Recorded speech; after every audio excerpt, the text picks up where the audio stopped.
আমি একটা হাসপাতালের ম্যানেজিং গভর্নিং বডির চেয়ারম্যান। এখন মানুষের অবস্থা এমন, কিছু কিছু মানুষের অবস্থা এমন হয়েছে, বিলটা কমানোর জন্য একটা মত সৃষ্টি করে। অতএব আমরা কিন্তু স্পষ্ট করে সরকারকে বলছি যে আপনারা এই ডাক্তারদের নিরাপত্তার জন্য স্বাস্থ্য সুরক্ষা আইন তৈরি করেন। আমরা শুধু ডাক্তারদের জন্যই বলিনি, আমরা বলছি রোগীদের জন্যও করেন। যে কোনো ডাক্তার অবহেলা যদি করে তারও জন্য আইন তৈরি করেন, তাকে কিভাবে বিচার করা হবে। অতএব আমরা চিকিৎসক সুরক্ষা আইন যেমন চাচ্ছি, রোগী সুরক্ষা আইনও চাচ্ছি। কারণ এই অবস্থা যদি চলতে থাকে ভবিষ্যতে কি হবে? আজকে কোনোখানে একটা খারাপ রোগী গেলে ডাক্তার তার নিরাপত্তার স্বার্থে হয়তো বলে যে ভাই এখানে হবে না, আপনার অমুক জায়গায় যান। তার মানে কি হবে? তার মানে একটা পরিস্থিতিতে ভয়াবহ আকার ধারণ করে।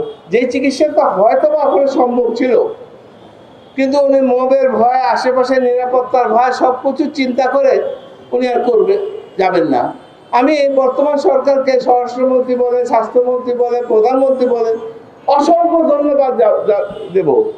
এই যে ঘটনা ঘটছে, উনি সঙ্গে সঙ্গে হেলিকপ্টার পাঠায় ওখান থেকে ওনাকে নিয়ে আসছে। আজকে উনি রক্ষা পাইছে। তার মধ্যে এখন শুনলাম যে কিডনির সমস্যা দেখা দিয়েছে, কিডনি ফেলিওর সমস্যা দেখেছে।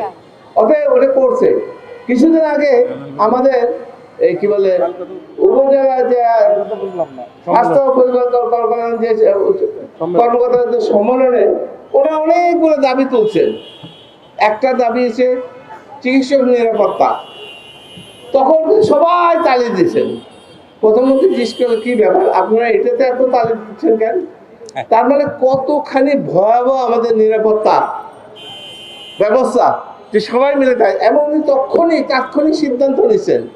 তার একদিন পরে গেজেটও বাইরেছে, বোধহয় সার্কুলার বাইরেছে, প্রত্যেক উপজেলায় প্রত্যেক সেন্টারেই 8 থেকে 9 জন করে আনসার উইথ আর্মস দেওয়া হবে। আমি বলবো এটাতেও হবে না। আপনি এটা দিচ্ছেন, এর জন্য অসংখ্য অসংখ্য ধন্যবাদ। আমাদের গার্মেন্টসের জন্য ওটা কি বলে না, গার্মেন্ট পুলিশ আছে, শিল্প পুলিশ। আপনার স্বাস্থ্য খাতের যে অবস্থা চলতেছে, আমাদের স্বাস্থ্য খাতের জন্য আলাদা পুলিশ বাহিনী তৈরি করে। এরা চাইলে হবে কি, মুভমেন্ট থাকবে, মানুষ জানবে, সেটা